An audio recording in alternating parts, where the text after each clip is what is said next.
5 साल के कंटिन्यूस मेहनत के बाद आपका फाइनली यूट्यूब पर है ना 1 लाख सब्सक्राइबर्स कंप्लीट होता है। आप ये खुशखबरी अपनी फैमिली के साथ बांट ही रहे होते हो कि तभी एक नोटिफिकेशन आता है जिससे पढ़ के है ना फ़ोन आपके हाथ से गिर जाता है, सब कुछ है ना रुक सा जाता है। उस नोटिफिकेशन में ना एक ईमेल आया था जिसमें ये लिखा था कि your channel contents content that is highly reused and repetitive due to which we have to demonetize your channel. बस 2 लाइन और पूरे 5 साल की मेहनत बर्बाद। ये सिनेरियो है ना एक नहीं, 2 नहीं, बल्कि कई हजारों लोग ने ना फेस की है। सो अगर यहाँ है ना आपने भी ये सब फेस किया हुआ है तो ये वीडियो है ना आपके लिए।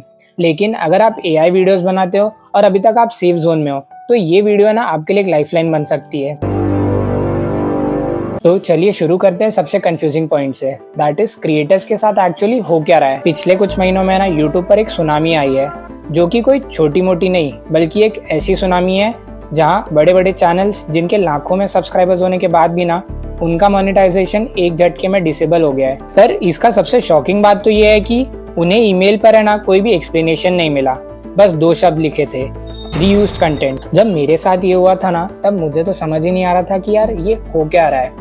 पूरे 1 साल की मेहनत बर्बाद होते हुए दिख रही थी, ऊपर से ये 2 शब्द रीयूज्ड कंटेंट मुझे है ना बहुत ही सता रहे थे। उस टाइम पे ना मेरे दिमाग में बस एक ही बात चल रही थी कि यार मैंने तो है ना किसी का भी कंटेंट कॉपी नहीं किया है, फिर ये रीयूज्ड कंटेंट कैसे। लेकिन जब मैंने ना इस पे रिसर्च करना स्टार्ट किया तब मुझे ये रियलाइज हुआ कि यार यही तो सबसे बड़ा ट्रैप है, क्योंकि सालों से मार्केट में ना नए क्रिएटर्स को एक ही शॉर्टकट सिखाया जा रहा है। चैट जीपीटी पे जाओ, प्रॉम्प्ट डालो, स्क्रिप्ट कॉपी करो, फिर एआई वॉइस जनरेटर में डालो, स्टॉक इमेजेस लगाओ और लाखों में पैसे कमाओ। लोगों ने ना इसको एक फैक्ट्री बना दिया है जिसकी वजह से दिन में 4-4 वीडियोस अपलोड होने लगे हैं। इसको है ना यूट्यूब के टर्म में बोला जाता है एआई स्लॉप, यानी लो एफर्ट कंटेंट, जिसे मास प्रोड्यूस्ड किया जा सके।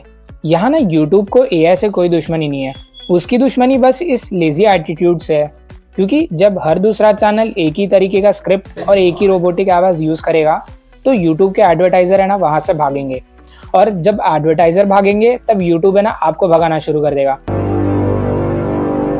अभी तक तो आपको ये समझ आ ही गया होगा कि यूट्यूब ऐसा क्रिएटर्स के साथ क्यों कर रहा है, लेकिन अब मैं आपको एक ऐसा प्रॉब्लम पॉइंट बताऊंगा जिससे अगर आपने इग्नोर किया ना तो आपका चैनल चलने से पहले ही ना डेड हो जाएगा। हमारे देश के कुछ स्मार्ट लोग जिन्हें लगता है कि है ना वो यूट्यूब के एल्गोरिदम को है ना ट्रिक कर सकते हैं, अपना है ना एक अलग ही मास्टर प्लान बनाते हैं जहाँ वो पहले चैट जीपीटी से स्क्रिप्ट लिखवाते हैं, फिर उसे एक फ्री के एआई टूल रीराइटर में डालकर है ना पॉलिश करते हैं और फिर एक प्रीमियम रोबोटिक वॉइस में डब करवा के अपलोड करते हैं। उन्हें लगता है कि यार ये चीज है ना यूट्यूब का एल्गोरिदम को भी नहीं पता चलेगा, लेकिन यही वो गलती है जिससे उनका चैनल डिमोनेटाइज या फिर टर्मिनेट तक हो सकता है। यहाँ तक तो ये समझ में आता है कि लोग है ना किस तरह की गलती यूट्यूब पर कर रहे हैं, लेकिन इससे ना एक मन में सवाल अराइज होता है, दैट इज यूट्यूब पे ना हर दिन हजारों वीडियोस अपलोड होती हैं, तो फिर यूट्यूब को कैसे पता चलता है कि ये वीडियो एआई जनरेटेड है, या फिर यूट्यूब उन्हें ना इतनी इजीली कैसे पकड़ लेता है। अगर इसे ना थोड़ा डीपली रिसर्च किया जाए तो एक बहुत ही इंटरेस्टिंग बात पता चलती है। जैसे ही आप अपना कोई भी वीडियो यूट्यूब पर अपलोड करते हो तो यूट्यूब बैकएंड पर है ना 3 लेयर्स में ना स्क्रीनिंग शुरू होती है, जिससे ये तुरंत पता चल जाता है कि वीडियो एआई से जनरेटेड है या फिर मेहनत से बनाई गई है। इसमें सबसे पहला लेयर होता है स्क्रिप्ट का डीएनए चेक करना, क्योंकि एआई चाहे कितना भी बदल कर लिखे, उसके बात करने का और स्क्रिप्ट लिखने का ना एक फिक्स पैटर्न होता है। वो घुमा फिरा कर वही वर्ड्स यूज करेगा जो इंटरनेट के हजारों चैनल्स यूज कर रहे हैं। यहाँ यूट्यूब का सिस्टम आपके स्क्रिप्ट का पैटर्न देखकर ही समझ जाता है कि ये किसी ह्यूमन ब्रेन का क्रिएटिव आउटपुट नहीं है, बल्कि एक सॉफ्टवेयर का सेटअप है जो बस फैक्ट्री की तरह कंटेंट बना रहे हैं।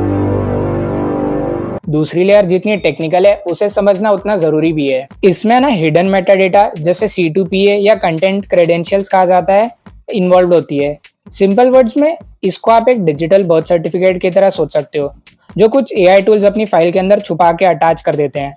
सो जब आप वो फाइल है ना अपलोड करते हो तो यूट्यूब उस हिडन सर्टिफिकेट को खुद पढ़ लेता है और तुरंत समझ जाता है कि इसमें एआई इन्वॉल्व है, फिर चाहे आपने खुद कुछ डिस्क्लोज किया हो या नहीं। इसका सबसे इंटरेस्टिंग बात तो ये है कि ये ना दोनों तरफ से काम करता है।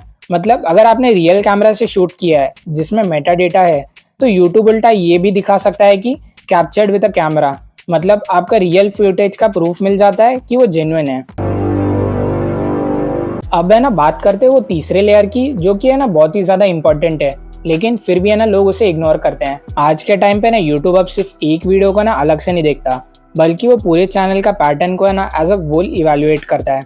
मतलब अगर आपकी हर वीडियो का फॉर्मेट सेम है या हर वीडियो का स्ट्रक्चर एक जैसा है, जहाँ थंबनेल ऑलमोस्ट आइडेंटिकल लगते हैं और ऑडियो का वेव फॉर्म या स्क्रिप्ट का स्ट्रक्चर है ना बार बार रिपीट हो रहा है, तो यहाँ सिस्टम ये समझ जाता है कि ये एक इंसान का ओरिजिनल काम नहीं है, बल्कि एक ऑटोमेटेड टेम्पलेट है जो बस नए टॉपिक के साथ बार बार चलाया जा रहा है। यही रीज़न है कि कभी कभी एक सिंगल वीडियो है ना जो कि देखने में ठीक ठाक लगती है, उसको है ना यूट्यूब फ्लैग किया होता है, बिकॉज वो एक सिंगल वीडियो को नहीं बल्कि पूरे चैनल को एज अ होल इवैल्यूएट करता है।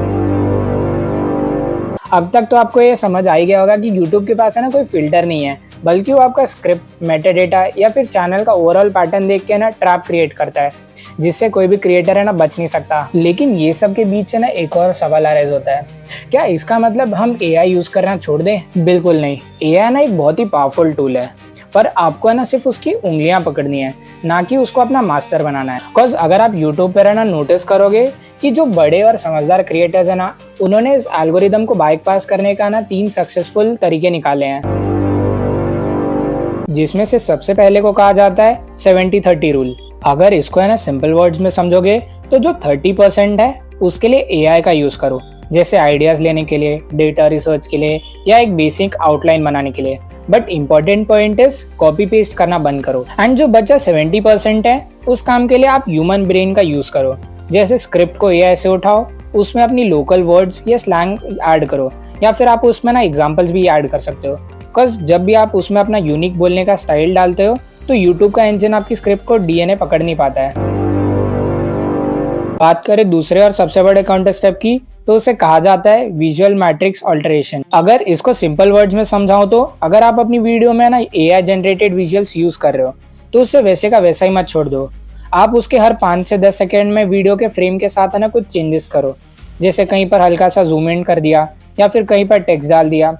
इससे ना यूट्यूब के सिस्टम को लगता है कि ये किसी ह्यूमन एडिटर ने बहुत सारे अलग अलग सोर्सेस को मिलाकर है ना एक ओरिजिनल कंटेंट बनाया है। Now the third and the most important thing is to maintain channel trust score and identity। मतलब जब भी YouTube है ना कुछ एक्शन लेता है तो वो सिर्फ आपकी एक वीडियो बैन नहीं करता, बल्कि वो आपके पूरे चैनल का ना एक प्रोफाइल स्कोर बनाता है। अब इसका इलाज है एंकर पॉइंट्स। अगर सिंपल भाषा में बोले तो आप अपने चैनल को ना एक ब्रांड बनाओ, जहां हर वीडियो का इंट्रो या आउट्रो में एक यूनिक सिग्नेचर डालो जो आपकी आइडेंटिटी वेरीफाई करने में ना हेल्प करेगा। सो यहाँ ना बात बहुत ही सिंपल है। अगर आप AI को ना एज अ असिस्टेंट यूज करोगे तो डिमोनेटाइजेशन तो दूर, आपका चैनल दिन दोगुनी रात चौगुनी है ना तरक्की करेगा। अब यहाँ ना मेरा आपसे एक छोटा सा क्वेश्चन है कि क्या आपने भी कभी ऐसा सिचुएशन फेस किया है? अपना एक्सपीरियंस है ना कमेंट्स में जरूर बताएं।